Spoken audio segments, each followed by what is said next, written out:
Which of the following statements, if true, would disagree with the discussion above?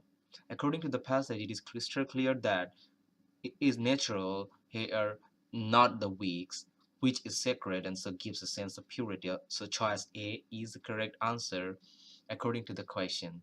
The passage gives a good description where we can see that the great general used wigs for versatile needs, and so choice B agrees with this discussion, and so do choice C, choice D, choice E, because wigs could improve or revamp the appearance, along with helping to disguise or impersonate anyone. Moreover, natural hair was viewed as sacred symbol. In fact, Greeks would often hang the hair of the dead on their doors previous to interment, and the mourners would cut their own hair to place on the corpse in ancient Greece. So the correct answer is choice A.